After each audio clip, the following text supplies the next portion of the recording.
Hello my little lovelies, how are you doing? If the thought of serums, moisturizers, mists, essences, exfoliants, physical exfoliants, prescription, sun lotion confuse you, then I'm gonna walk you through today how you're layering your skincare products during the warmer months. But who the hell am I? I'm Zara, I'm the founder of Naya Skincare and I'm the chief ingredient nerd here at Naya. We get together every other Saturday for a little conversation to see what is happening in the beauty skincare industry. The goal of these videos is really for me to help you to feel more empowered so you can help yourself to make informed decision when it comes to your skin health. If that sounds like a plan, go ahead, like this video, join the club, follow along, subscribe to my channel, and let me know below what you would like to learn next time. But let's get started now. How do you layer your skincare products during the warmer months? Let's go. I will walk you through multiple steps, so please note, I will not do all these steps every single day in a single routine. I just basically will show you what products to use to build your skincare routine. But there's one important note that you need to understand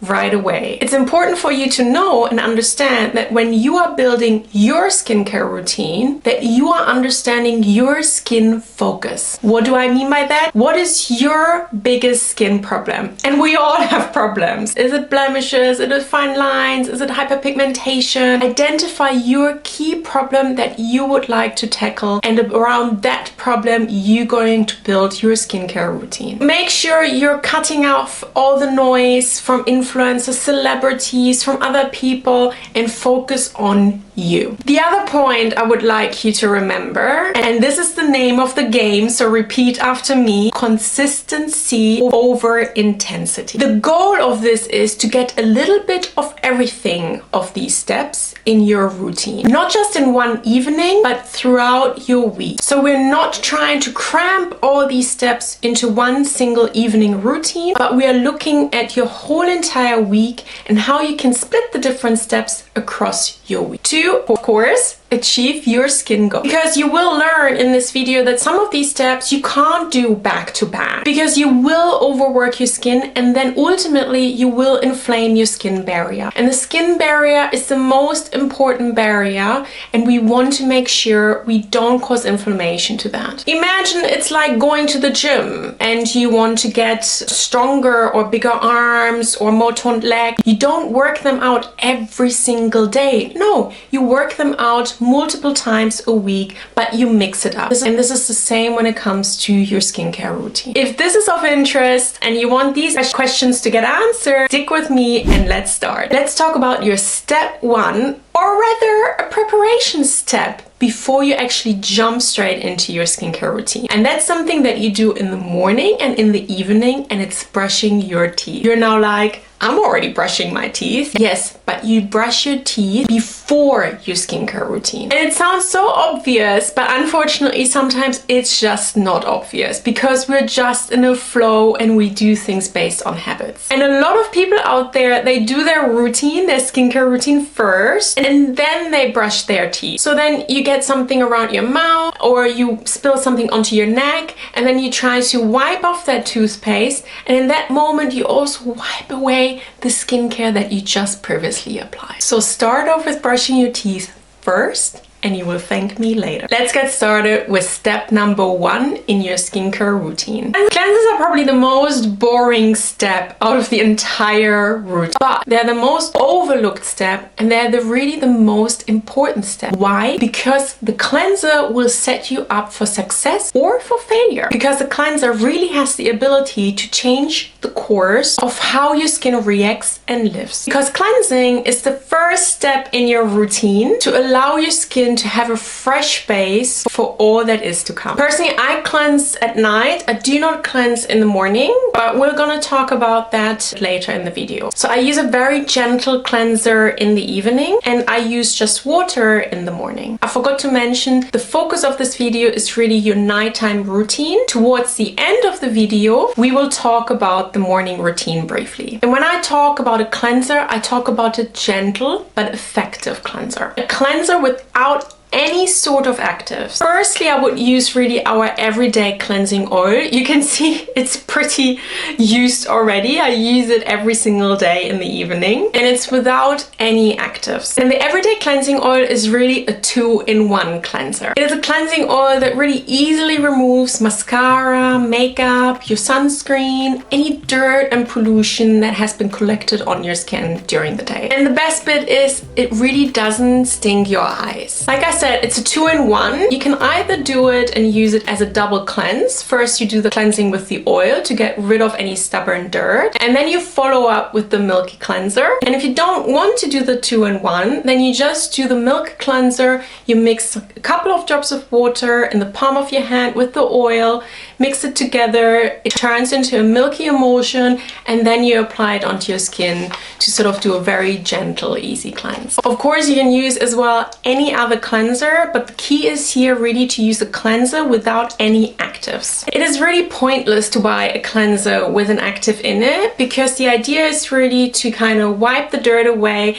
then rinse it, and you're not really spending a long time on that. You probably spend a max of a minute to really cleanse your face. I take my time. I love doing the cleansing with the oil because then I can also do some nice facial massage movements. And if your cleanser had an active, it couldn't even develop its full power for the active to really sink into your skin and do their job. And you're basically just washing it away and it goes down the drain. I also skip micellar water. I'm probably one of the few that is not doing that step. It's really not needed. It's just another product that brands have created for you to think it's really something you need, but you really don't need a micellar water to get rid of your makeup. 2-in-1 cleanser, and you can easily remove anything and everything from your face that shouldn't be there in the evening anymore. Why I'm saying a cleanser without an active? Because a cleanser should be used every single day by all skin type. Obviously, if you have very oily skin, you're probably preferring more of a foam cleanser or a gel cleanser due to the texture. And you also probably want to do like a morning cleanse and an evening cleanse, as you have an overactive sebum production. Unless you have a prescription or a specific skin condition, a gentle cleanser is absolutely fine, because we're focusing here on removing the makeup, the sunscreen, the mascara,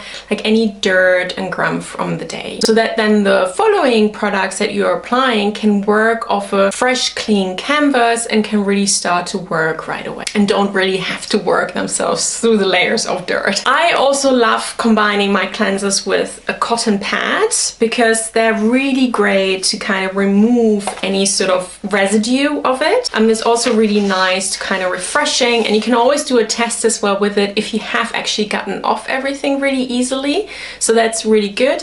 I have 7 of those ones, so I can use every day another one. And then they're really super soft as well, so it doesn't give you like sort of a peel as well and being too abrasive for the skin. A quick note about active cleansers, because I mentioned it now a couple of times and you might be wondering, what am I going to do now? I have an active cleanser. What am I going to do with it now? Typically, to me, if you have a cleanser that has an active in it, and what I mean by that is like a glycolic acid, a salicylic acid, some sort of exfoliant in it, to me this is at the treatment stage, not at the cleansing stage, because these types of ingredients really have to work and you have to leave that cleanser on. But most of the time what we do, we really wash the face really quickly, probably only 30 seconds or something, wipe it all away and we're done with it. So we're not leaving actually that active on the skin long enough to really do its magic. Also, you first really want to clean everything off your face to work off a fresh, clean canvas.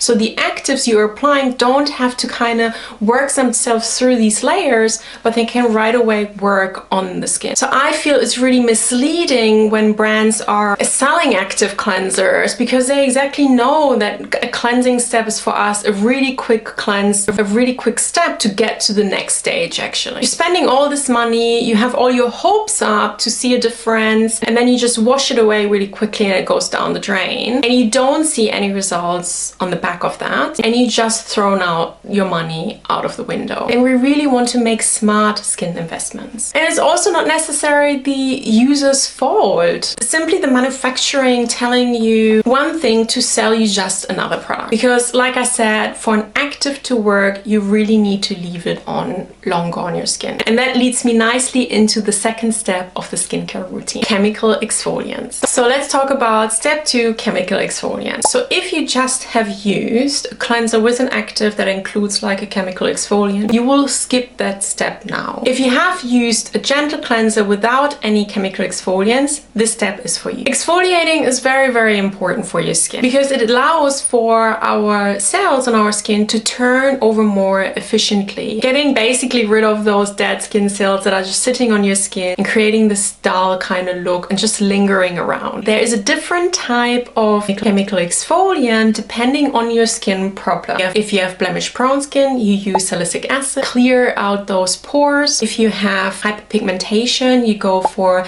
glycolic acid, also for lactic acid. If you have drier skin, lactic acid is, for example, a very good chemical exfoliant. If you have sensitive skin, you go mandelic acid, or if you have very sensitive skin, very reactive skin, you go for the PHA. On average, you want to really use a chemical acid 3 to 4 times a week during the colder, darker months. But during the summer months, during the warmer months, we really want to reduce it and pare it down. You probably only want to do that 2 to 3 times a week. And why is that? Because you're out and about more, you're spending more time in the sun, and the sun is stronger. So your skin is more sensitized if you're removing that layer of dead skin cells, so your sun hits your skin in a more direct fashion, and that's where additional problems could occur if you're not preventing with your skincare routine. And that's why we kind of want to reduce it and do it only 2 to 3 times during the summer months to kind of give your skin a bit of additional protection. For example, if you are someone that struggles with melasma, you really want to be cautious actually with exfoliating to keep it under control. So how to use chemical exfoliant?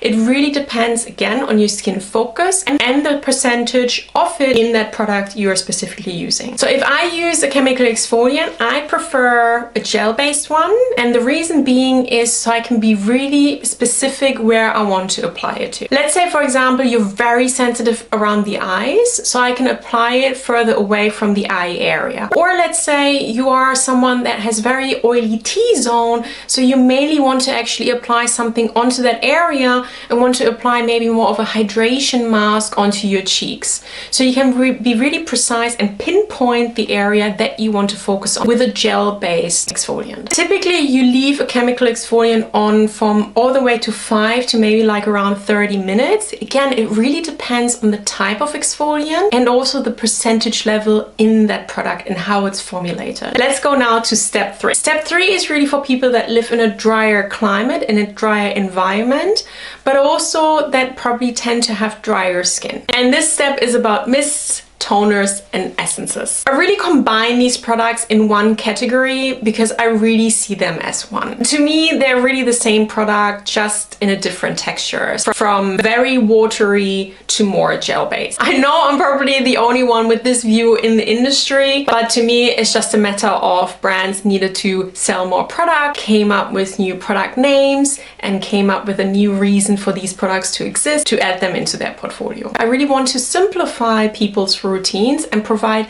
effective and beautiful products. And that's why I'm saying mists, essences, toners can be a variation of the same theme, really. So we have, for example, as well an essence. It's called Aura Essence. And you can see it's more of a gel-based essence.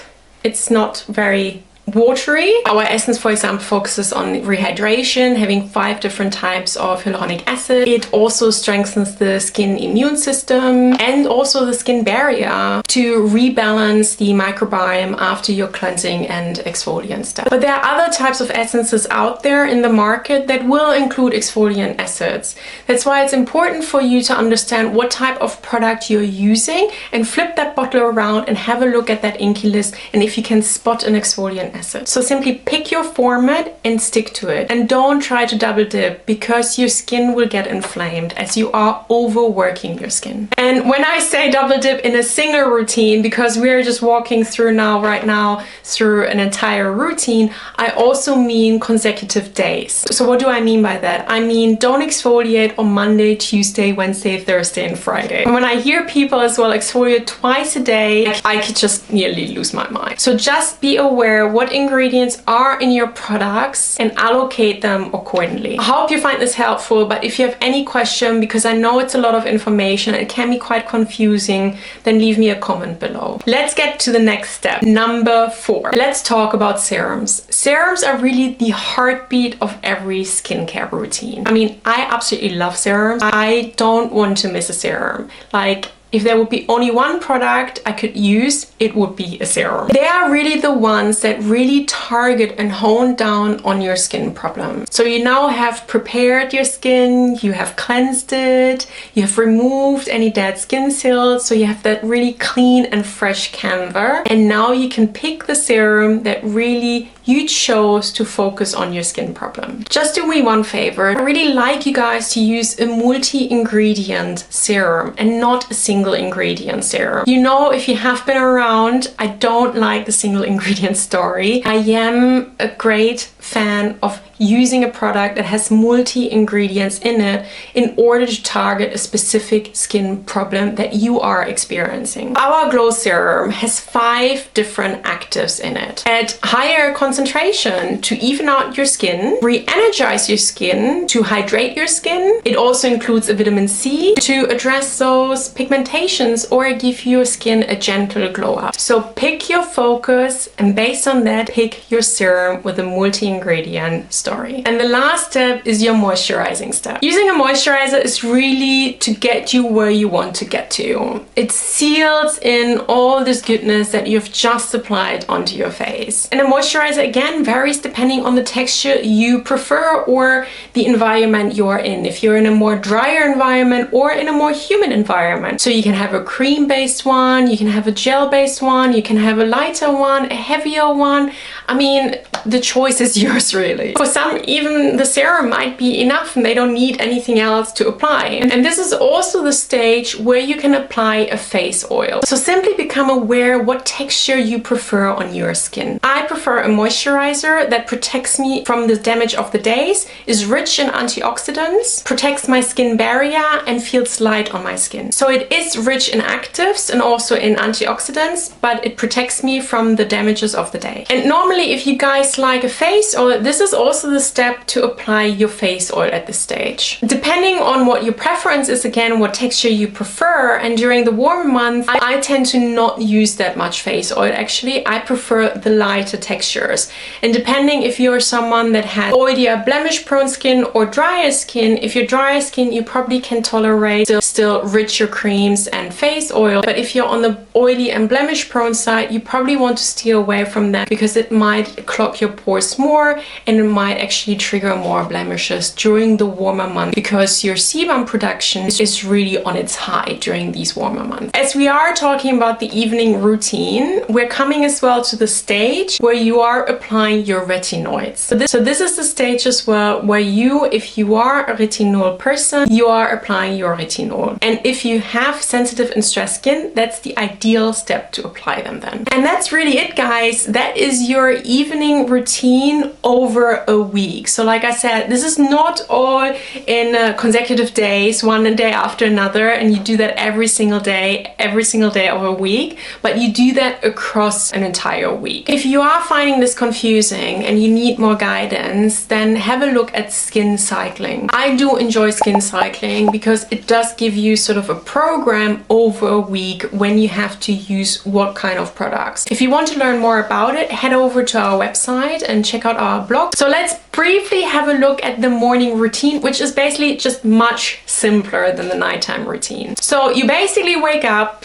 and you brush your teeth. And then I wash my face with water, but if you have oily and blemish prone skin, then do use your gentle cleanser as well in the morning. If you have an active cleanser, then use the active cleanser in the evening and you use your gentle cleanser in the morning. Followed by the cleanser, you then do like a toner, mist or essence, whatever floats your boat of those 3 products, and then you apply the serum. So your targeted serum, basically a serum with a purpose. Pick a serum that is targeted for your skin problem. And then you apply your moisturizer. But if you are somewhere extremely humid or you are in an environment where it's quite hot and it's the summer period at the moment, guess what? You can skip skip probably the moisturizer step and you can go straight to your sun lotion, because your sun lotion will moisturize your skin enough, and then you do not need a separate moisturizer. But if you are somewhat drier or you tend to have dry skin, then you do need that moisturizer step before you're applying your sun lotion. Check out my little graph that I created for you up here and take a screenshot, and I hope you find this helpful. And that's basically it. That is your skincare routine for the warmer summer month. I hope you find this video helpful, but if you are in doubt, always think apply the thinnest texture to the thickest texture first. And ultimately, what I've been saying from day one, the game is really consistency over intensity. Just don't overdo it. Like, look what ingredients are in your products. If you have multiple products with exfoliant acids in it, then rethink how you will layer it and rethink when you're using what kind of product during the week. If you have any questions or comments, leave me a comment below. This has been a bit of a longer video, but I do hope you find it insightful and helpful. And if you have any topic that you wish you would like to learn more about, then do let me know. These videos, like I said, are created for you to feel empowered, to feel in charge of your skin health, so you can make informed decisions. I wish you a fantastic Saturday, and I see you soon. Bye!